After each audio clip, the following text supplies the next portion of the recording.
Hello friend, good morning. मैं आज आपके लिए लेके आया हूँ यूपीएससी सी सेट के 2025 के मैथमेटिक्स के जो क्वेश्चन थे उनका सॉल्यूशन। और ये है अपने स्लाइड नंबर फर्स्ट पे लगा हुआ क्वेश्चन। ये अपना लास्ट पार्ट है फ्रेंड। जो बचे हुए क्वेश्चन थे वो इसमें इंक्लूड कर लिए गए हैं। कोई धन पूर्णांक संख्या n है जो कि इस प्रकार है कि n is two P plus R plus Q विभिन्न रूप में दी गई है, जहाँ पर पी क्यू आर एन के भिन्न भिन्न डिफरेंट गुणनफंड है और इनका योग पी के ही बराबर है। क्या बोला गया है कि एन कोई संख्या है। हाँ फ्रेंड, एन एक संख्या है। एन एक संख्या डिफाइन है जो ये है, और इसके गुणनखंड है P plus Q plus R. और इस एन का मान है जो लेस देन 50 है। ठीक है, कोई भी संख्या है धन पूर्णांक संख्या 1 से लेकर 50 तक, और इसके ये जो तीन गुणनखंड है इनका योग भी n के बराबर ही होना चाहिए और ये अलग अलग होने चाहिए तीनों। तो यहाँ पे हम देखते हैं, पहली संख्या एक एक के गुणनखंड एक, इसको ये शर्त लागू नहीं होती। दो दो के एक और दो हैं तो यहाँ पे दो भी लागू नहीं होगा। तीन तीन के लिए एक और तीन, ये भी नहीं है। चार चार के गुणनखंड एक दो, तो ये भी लागू नहीं है, क्योंकि चार को तो हम इंक्लूड कर ही नहीं ना। अगर सेम गुणनखंड को इंक्लूड कर लेंगे तो संख्या वो फिर अगर, तो उनका योग चार से ज़्यादा हो जाएगा सेम का, तो ये इंक्लूड नहीं होगा। पाँच होगी नहीं, तो छः को देखते हैं। छः का एक होगा गुणनखंड, फिर दूसरा होगा, फिर तीन भी होगा, फिर छः होगा। तो इसके तीन गुणनखंड ये हैं, तो इनका योग 6 हो रहा है जो कि इसके बराबर है। इसको p मान लेंगे, इसको q मान लेंगे, इसको r मान लेंगे। तो ऐसी सबसे छोटी संख्या 6 है। आगे देखेंगे सात। सात है नहीं, क्योंकि विषम संख्या को तो हम चेक करेंगे नहीं, क्योंकि विषम संख्या के दो ही गुणनखंड होंगे, एक और स्वयं, तो उसको हम इंक्लूड नहीं करेंगे। आठ। आठ के लिए चेक करते हैं। आठ के लिए एक दो चार और आठ, तो होगा। छः और एक सात, तो ये भी नहीं होगा। इसी प्रकार 10 के लिए करेंगे। 10 के लिए करेंगे तो 1 5 और 10, तो ये भी नहीं हो रहा। 11 के लिए, ये 11 विषम संख्या है तो इसके लिए वैसे चेक करने नहीं करेंगे। अब आ जाएगी 12, तो 12 के लिए करेंगे तो 1 3 4 6 और 12, तो 6 और 4 10 10, और इसका एक 2 भी होता है। 6 और 4 10 और 2 12। एक चीज़ ध्यान से देखो, एक तो 6 का हुआ है, ये 6 के लिए शर्त लागू होती है, फिर 6 से आगे 12 के लिए होती है। तो यहाँ पे भी जो इसके गुणनखंड है वो डबल हो जाते हैं। एक का दो, दो का चार और तीन का छः। तो आप यहाँ से एक सीधी बात दिख रही है, ये संख्या सिर्फ गुणन 6 के गुणज के लिए ही लागू हो रही है। यानी इसका एक गुणनखंड होगा 6, संख्या n एक तो होगी 6, दूसरी होगी 12, फिर 18, फिर 24, फिर 30, फिर 36, फिर 42 और फिर 48। तो कितनी संख्या आ गई? एक दो तीन चार पाँच छः सात और आठ। आठ तरह की संख्याएं हैं। Option C will be right answer. Next question. तीन अभाज्य संख्याएं हैं पी क्यू आर, प्रत्येक 20 से कम है। इस प्रकार p minus Q equals to Q minus R है, तो p plus Q plus R के कितने भिन्न मान संभव हैं? ये क्या बोल रहा है? 20 से कम, less than 20, less than prime number. ठीक है, अब 20 से कम कितनी अभाज्य संख्या है उनको हम यहाँ पे लिख लेते हैं। 2 हैं, 3 हैं, 5 हैं, 7 हैं, 7 के बाद में 11 है, फिर 13 है, फिर 17 है, फिर 19 है। ठीक है, तो ये क्या बोल रहा है कि p minus Q equals to Q minus R. तो ये हो जाएगा, ये q इधर आ जाएगा तो 2q हो जाएगा, equals to p plus R. p plus R यानी दो विषम संख्याओं का योग दूसरी संख्या का डबल होगा। ये यहाँ पे इनमें दोनों में इनमें संबंध निकल के आया है। तो क्या किसी दो अन्य विविध अभाज्य संख्याओं को किसी अन्य अभाज्य संख्याओं को जोड़ने पर प्राप्त होता है? नहीं होता। 3 हो रहा है? नहीं हो रहा। 5 हो रहा है? बिल्कुल हो रहा है। ये 5 है, इसका डबल क्या हो रहा है? इसका डबल 10 हो रहा है। इसका 6 हो रहा है, 6 के लिए नहीं होता। इसका 4 हो रहा है, 4 के लिए भी नहीं होता। अब इसका डबल होता है 10। तो 10 क्या हो जाएगा? 7 + 3। ठीक है, तो यहाँ पे फिर अपन अगली देखते हैं। ये 14 के लिए होगा। 14 के लिए 11 और 30, 11 और 3। फिर यहाँ पे क्या है? 22। 22 किसी को इंक्लूड करने पर हो रहा है ये 17 और 5 22। बिल्कुल। ये यहाँ पे इसके लिए हो रहा है क्या? 26 के लिए 19 और 7 26। बिल्कुल। ये 17 34 ये हो रहा है। ये इसके लिए नहीं 36 होगा, और ऐसा कोई जोड़ा बनेगा नहीं, तो इसका नहीं होगा। ठीक है, फिर ये 38 इसके लिए होगा नहीं, 39 के डबल के लिए। ठीक है, तो कितने मान संभव हो रहे हैं? तो ये क्या था यहाँ पे? 5। तो ये टोटल कितना हो गया? 15। ये कितना था? 7। तो टोटल कितना हो गया? 21।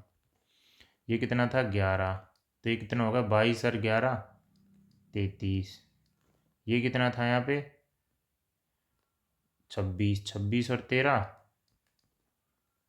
39। तो कितने मान संभव हैं? डिफरेंट डिफरेंट, जो कि इनकी वैल्यू होनी चाहिए 1 2 3 और 4। ये इस क्वेश्चन का आंसर है। Option A will be right answer. Last question, next question. P + Q + R के कितने संभव मान हैं जो कि 1/P + 1/Q + 1/R = 1 के लिए है, जहाँ पर P, Q और R धन पूर्णांक संख्याएं हैं। उनका भिन्न होना आवश्यक नहीं है। ठीक है, यहाँ पे इनका भिन्न होना आवश्यक नहीं है। तो हम क्या देखेंगे? सबसे पहले एक है, तो एक अगर एक कब प्राप्त होता है? अगर सभी संख्याएं सेम हो जाएं, ये तीनों। तो ये 1/3, 1/3 और 1/3। तो ये क्या हो जाएगा? 3/3 यानी 1। एक तो इनका ये मान पॉसिबल है, 1/3, 1/3, 1/3। एक ऐसे हो सकता है इन दोनों संख्याओं का मान 1/3 हो जाए, 1/2 हो जाए, और इन दोनों संख्याओं का मान 1/2 हो जाए, इसका मान बाकी 1/2 हो जाए। तो यहाँ पे क्या होगा? इसका मान 1/2, इनका 1/2, 1/2 क्या हो जाएगा? 1/3, 1/4 और 1/4। तो टोटल मान कितना हो जाएगा? फिर भी 1 हो जाएगा। और इसका एक और वैल्यू अपन रख सकते हैं। अपन ये रखेंगे कि 1/6, 1/2 और 1/3। हम यहाँ पे 6 का एलसीएम लेते हैं, तो ये क्या होता है? 1, ये 3, ये 2, ये 6/6, ये भी 1 हो जाएगा। तो यहाँ पे एक वैल्यू ये हो गई, तो एक वैल्यू ये। तो इस प्रकार की कितनी वैल्यू डिफाइन हो सकती हैं? 3 वैल्यू ही डिफाइन हो सकती हैं, कोई भी नहीं है। ये तो आंसर हो ही नहीं सकता। एक ये भी नहीं होगा, और 3 से अधिक। तो इसमें क्या है, थोड़ा क्वेश्चन है ना, मतलब अपने को ज़्यादा सोचना पड़ेगा, और इस प्रकार के क्वेश्चन वहाँ पे करना तो बड़ा डिफ़िकल्ट ही हो जाता है। पर इसका ऑप्शन सी ही है। इसके 3 ही ऐसे तरीके हैं जिनमें कि इनके भिन्न भिन्न मान होंगे, और उनके व्युत्क्रमानुपाती, उनका योग 1 के बराबर ही होगा। Next question, question number 4। X ने 20 ओवर में n रन प्राप्त किए। एक्स है कोई जिसने टीम में 20 ओवर में n रन प्राप्त किए हैं। वाई ने 10% कम ओवर में 10% कम ओवर यानी 18 ओवर में सेम स्कोर प्राप्त किया n। यही यदि टीम वाई की औसत रन दर 50% अधिक कर दी जाए, 50% अधिक कर दी जाए यानी 50% का मतलब होता है 1/2, यानी 1 से 2 से कितनी कर दी जाए, 3 कर दी जाए, तो स्कोर 12 ओवर में पूरा हो जाता है। अगर 2 से 3 कर देंगे तो स्कोर कितना हो जाएगा, पहले होता था 3 में तो अब हो जाएगा 2 में। तो कितने में पूरा हो जाता है, 12 में पूरा हो जाता है। ठीक है, तो पहले कितने में हो रहा था, 18 में हो रहा था, 18 में तो हो ही रहा था, ये तो दिया हुआ है, ये तो पहले से ही डिफाइन है। तो टीम एक्स द्वारा कितने रन बनाए गए हैं, तो यहाँ पे टीम एक्स के रन कैसे डिफाइन करेंगे, इससे तो यही निकला है। यहाँ से टीम एक्स के रन नहीं निकाले जा सकते, बिल्कुल भी नहीं निकाले जा सकते, क्योंकि डाटा अपर्याप्त है, निर्धारित नहीं किया जा सकता। 5 नंबर, एक धनपूर्णांक संख्या जिसको 50% बढ़ाने पर उसके गुणनखंडों की संख्या अपरिवर्तित रहती है। देखते हैं, पहली संख्या 50% बढ़ाने पर कौन सी संख्या, जैसे कि सबसे छोटे 2 ही ले लेते हैं, इसके कितने गुणनखंड हैं, इसके 1 है और 2 स्वयं है। इसको 50% बढ़ा देते हैं तो कितना हो जाता है, इसका 50% 1/2 यानी 1 बढ़ाएंगे तो कितना हो जाएगा, 3 हो जाएगा। और 3 के गुणनखंड कितना होगा, 1 और 3। यहाँ पे गुणनखंड कितने हैं, 2, और यहाँ पे गुणनखंड कितने हैं, 2। गुणन बढ़ाने पर गुणनखंडों की संख्या अपरिवर्तित रहती है, बिल्कुल हाँ, यहाँ पे भी 2 हैं और यहाँ पे भी 2 हैं, तो ये तो सही हो सकता है। एक धनपूर्णांक संख्या जिसको 150% बढ़ाने पर उसके गुणनखंडों की संख्या परिवर्तित रहती है। 150% संख्या को बढ़ाने पर उसके गुणनखंडों की संख्या अपरिवर्तित रहती है। क्या गजब क्वेश्चन है। ठीक है, अब अपन 2 है, 2 का 150% करेंगे तो पता है क्या आएगा, जैसे कि 2 है, 2 का ये होगा 150%। ठीक है, ये हो जाएगा 3/2, तो यानी 3 बढ़ाएंगे 2 को तो कितना बढ़ा देंगे, टोटल 5 हो जाएगा। तो 5 के कितने हैं, 1 और 5 यानी 2। 2 के तो गुणनखंड 2 है ही हैं, सेम रह रहे हैं बिल्कुल, तो ये भी मान बिल्कुल सही है। एक 150% बढ़ाने पर किसी धन पूर्णांक को उसके गुणनखंडों की संख्या अपरिवर्तित रहती है, बिल्कुल रहती है, 1 और 2 दोनों ही सत्य हैं। Next question, question number 6। एक T20 मैच में 3 खिलाड़ियों एक्स, वाई और जेड ने कुल 37 रन प्राप्त किए। एक्स, वाई और जेड, इसने 37 रन प्राप्त किए टोटल। एक्स द्वारा बनाए गए रनों की संख्या और वाई द्वारा बनाए गए रनों की संख्या का अनुपात, एक्स द्वारा बनाए गए रनों की संख्या और वाई द्वारा बनाए गए रनों की संख्या का अनुपात वाई द्वारा बनाए गए संख्या और जेड द्वारा बनाए गए रनों की संख्या से अनुपात समान है। तो यहाँ से ये हो जाएगा y² = एक्स और जेड। ठीक है, तो अनुपात बराबर है मात्रा 1 एक्स द्वारा बनाए गए रन, मात्रा 2 वाई द्वारा बनाए गए रन, मात्रा 3 जेड द्वारा बनाए गए रन। निम्नलिखित में से कौन सा कथन सही है, ये इसका लेस देन, एक द्वारा बनाए गए रनों की संख्या 2 से कम है और 2 की संख्या 3 से कम है, 3 या तीनों की संख्या एक दूसरे से बराबर का है नहीं इसमें, ऑप्शन ये 1 और 2 और 3। अब यहाँ पे हम देखते हैं कि y जैसे अगर y 8 है तो ये कितना हो जाएगा, 64 हो जाता है। यहाँ पे इसका मान अगर 8 लेते हैं तो यहाँ पे 64 कब आएगा, जब इसको 16 लेंगे और इसको 4 लेंगे। तो यहाँ पे ये भी तो हो सकता है, अगर x 64 है तो x 4 भी हो सकता है और z 64 हो सकता है, 8 8 भी हो सकता है और 64। तो यहाँ पे क्या है, ये एक्यूरेट पता नहीं चल रहा कि किसकी वैल्यू क्या है। सिर्फ इसके द्वारा हम पता ही नहीं लगा सकते कि कौन सा डाटा ज़्यादा है और कौन सा डाटा कम है, तो अपर्याप्त आंकड़ों के कारण निर्धारित नहीं किया जा सकता। Option D will be right answer. Next question, मान लीजिए p + q का मान 10 है p प्लस q का मान 10 है जो कि धन पूर्णांक है, तो p इंटू क्यू का महत्तम मान जब p और q धनात्मक पूर्णांक है। पता है एक बात बताऊं मैं, जब दोनों का योग 10 है तो हमको मैक्सिमम वैल्यू ज्ञात करने के लिए सबसे पहले क्या करना, सबसे पहले सीधी सी ट्रिक्स है कि दोनों का मान मैक्सिमम तभी होगा जब वैल्यू समान होगी। इसका मान 5 और इसका मान भी 5, तो इसका ये हो जाएगा 25। ये इनकी मैक्सिमम वैल्यू है। ये ही सेम सेम होने पर मान वैल्यू बराबर होने पर मैक्सिमम प्राप्त होता है। मात्रा 2 में इसका मान -6 से तो बड़ा है पी का, और Q का भी -4 से बड़ा है, तो पी क्यू का महत्तम मान। तो यहाँ पे भी हम उसको डिफाइन कर सकते हैं ना कि इसका मान भी 5 होगा और Q का मान भी 5 होगा, तो ये भी 25 होगा सेम सेम के लिए। तो यहाँ पे ये हो जाएगा मात्रा 1 और 2 दोनों बराबर हैं, मात्रा 1 और 2 मैक्सिमम के लिए। Next question number 8। मान लीजिए x 0 और 1 के बीच कोई वास्तविक संख्या है जो कि निम्नलिखित में से है। अब देखो x है जो 0 से 1 के बीच में कोई वास्तविक संख्या है। 0 से 1 के बीच में कौन सी संख्या है? 1/2, 1/4, 1/8, 1/16, ऐसे अनेकों संख्याएं हैं इन दोनों के बीच में, 0 से और 1 के बीच में। ठीक है, अब ये बोल रहा है एक्स का स्क्वायर एक्स क्यूब से बड़ा है। एक्स का जो स्क्वायर है वह एक्स क्यूब से बड़ा है, तो देख जांच ही कर लेंगे क्या दिक्कत है। अब मान लेते हैं हम यहाँ एक्स है जो कि 1/2 है। एक्स का स्क्वायर कितना हो जाएगा? 1/4। एक्स का क्यूब कितना हो जाएगा? 1/8। बिल्कुल ऑप्शन ए राइट आंसर।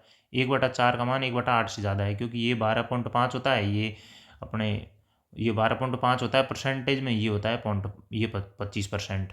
तो ये ऑप्शन ए राइट आंसर है। अब ये बोल रहा है एक्स का मान बड़ा है √x से। देख लेंगे, जैसे कि हम यहाँ पे x 4 को मान लेंगे, 1/4 को, तो यहाँ पे x 1/4 और इसका रूट लेंगे तो 1/2। 1/4 का मान क्या 1/2 से बड़ा है? नहीं, बिल्कुल गलत। तो option second will not right answer, केवल option A will be right answer.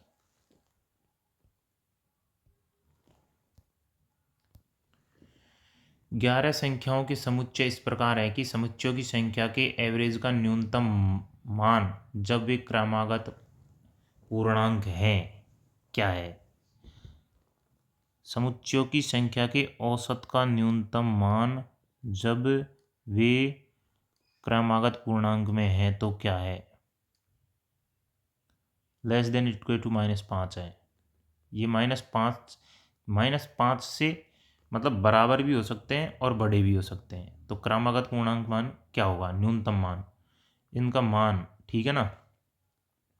तो अब ये बोल रहा है क्रमागत पूर्णांक इससे बड़े हैं, न्यूनतम मान क्या होगा जब भी क्रमागत पूर्णांक -5 से बड़े हैं। -5 से बड़े हैं यानी -5, फिर -4, -3, -2, -1, कितने हुए? 5 और 0, फिर 1, फिर 2, फिर 3, फिर 4, फिर 5। अब इनका जो एवरेज होगा ना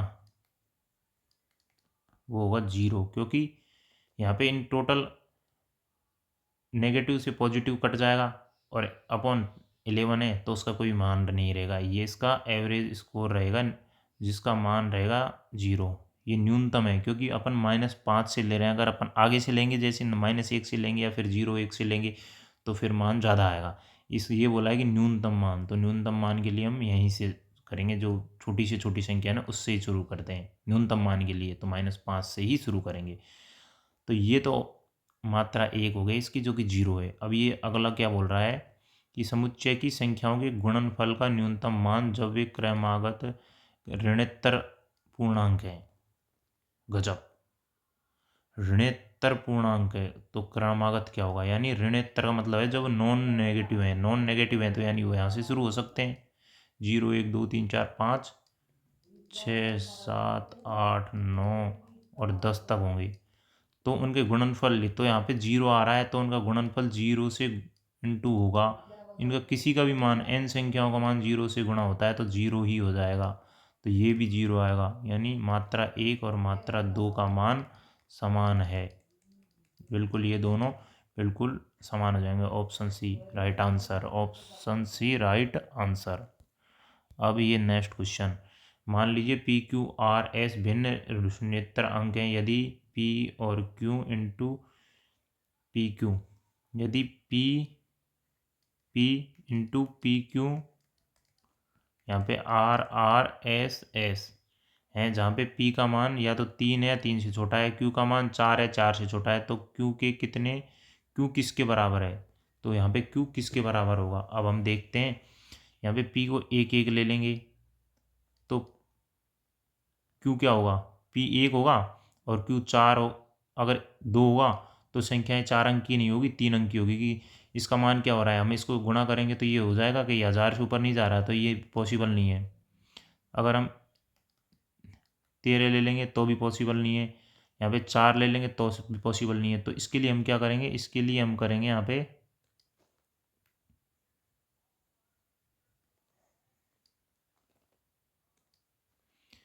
यहाँ पे 22 लेके गुना करेंगे तो नहीं होगा, तो सबसे पहले हम यहाँ पे करेंगे 33, सेम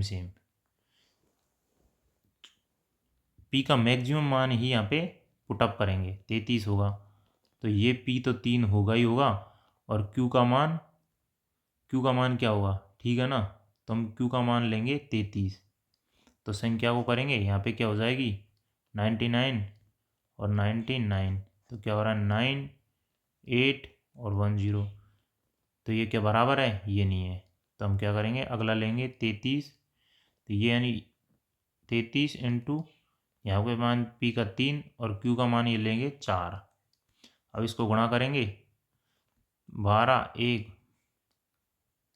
13, तो यहाँ पे भी 99, ये हो जाएगा 2, ये हो जाएगा 2, ये हो जाएगा 1 और ये हो जाएगा 9 और 1 10 और 1 11, 11 2 22, ये संख्या पॉसिबल है, ये हो जाएगी संख्या।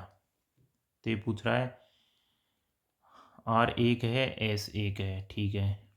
इस प्रश्न का उत्तर इन कथनों में से किसी एक का अकेले उपयोग करके दिया जा सकता था किंतु दूसरे का उपयोग करके नहीं दिया सकता, बिल्कुल नहीं, ऐसा हो ही नहीं सकता। इस प्रश्न का उत्तर दोनों कथनों में से किसी का भी अकेले उपयोग करके दिया जा सकता है, ज़रूरी नहीं है, क्योंकि संख्या बिगर क्वेश्चन के हमको डिफाइन हो गई, इससे ही जो क्वेश्चन में जो दी गई शर्त थी उससे पता चल गया कि कौन सी संख्या होगी, क्या मान होगा। इस प्रश्न का उत्तर इन कथनों में से किसी का भी उपयोग किए भी नहीं दिया जा सकता है, बिल्कुल ऑप्शन डी, हमें किसी भी कथन की ज़रूरत नहीं थी इसके लिए। लास्ट क्वेश्चन, संख्याओं के n समुच्चय हैं जिनके प्रत्येक में केवल 3 धन पूर्णांक हैं, जिनका एलसीएम 1001 है और एचसीएफ 1 है, तो n का मान क्या है। अब देखो इस क्वेश्चन को देखो, तो इस क्वेश्चन में क्या है, ये दिया गया है 1001, जो तो तीनों संख्याओं का होगा एलसीएम, और संख्या को जो एचसीएफ है ना वो क्या होगा 1 होगा। तो संख्याएं क्या है संख्याएं, जैसे कि ये 3 संख्याएं P into Q into R, वो इनका मान है। तो एक तो संख्या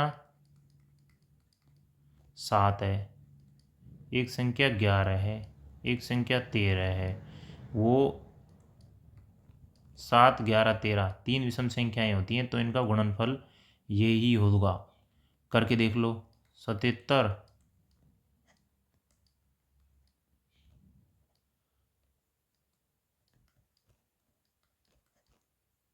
1 0 9 और 1 10, ठीक है।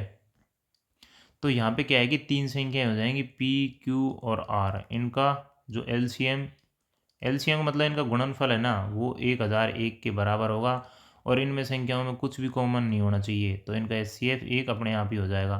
तो ऐसी संख्याएं क्या पॉसिबल है, एक तो 7 11 13, ठीक है। तो हम क्या करेंगे, जैसे कि 7 और 11, तो यहाँ पे अगर एक संख्या को 77 मान लेंगे, एक को 13 मान लेंगे, एक को 1 ही मान लेंगे। क्या कॉमन है? कुछ भी कॉमन नहीं है। कुछ भी कॉमन नहीं है तो भी एलसीएम यही आएगा। तो इस तरीके से हम क्या कर सकते हैं, यहाँ पे अगर पूरी संख्या कोई 1001 मान लेंगे, इसको भी 1 मान लेंगे, इसको भी 1 मान लेंगे।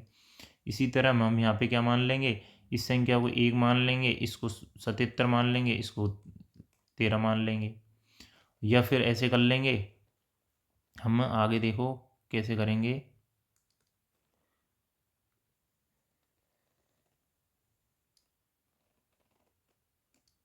हम कर लेंगे जैसे कि एक संख्या 77 है और दूसरी संख्या 11 है और तीसरी संख्या 13 है। तो इनमें क्या कॉमन है? तो भी इनमें इनमें एक ही कॉमन है और एलसीएम इनका भी 1001 आ रहा है।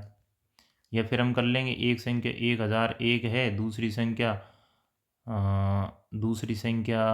11 है और तीसरी संख्या 13 है। इनमें क्या कॉमन है? इनमें भी एक ही कॉमन है।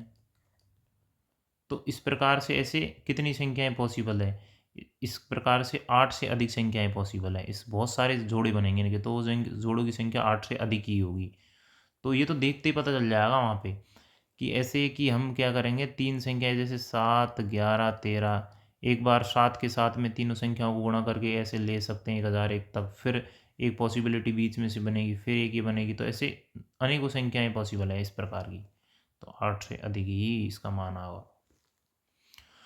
नमस्कार दोस्तों, आज अपना हो गया है यूपीएससी का ये यूपीएससी जो सी सेट के क्वेश्चन थे 2025 के मैथ के, इनका ऑल क्वेश्चन, पूरे क्वेश्चनों का सॉल्यूशन हो चुका है।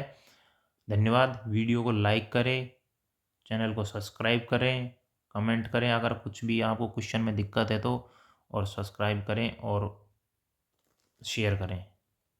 इसी प्रकार मैं आपके लिए हर तरह के पेपर, मतलब जो भी पीवाईक्यू क्वेश्चन होंगे, जैसे कि एनटीपीसी, रेलवे और अपने स्टेट लेवल के या किसी भी लेवल के क्वेश्चन, तो उनके मैं आपको पेपर के सॉल्यूशन की वीडियो डालूंगा। इसी प्रकार से डालता रहूँगा, मैथ के इंपॉर्टेंट क्वेश्चन डालता रहूँगा। बस, धन्यवाद। Thank you.